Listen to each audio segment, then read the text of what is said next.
So welcome back. Now, next video is on, let's just check that Yahoo data function. So let's just define Yahoo data. D stands for daily equals get Yahoo data, and we need the tickers.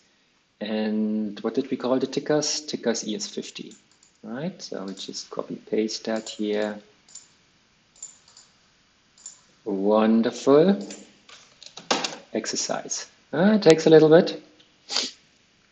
All right. Come on. Come on. Keep it going, keep it going. It's not too much. It's roughly 40 stocks, 20 years of data, 252 data per year, 5,000 times 40. Takes a little while, so maybe it's my internet, which is not the fastest. Okay, so I will just stop the video and I come back once the stuff is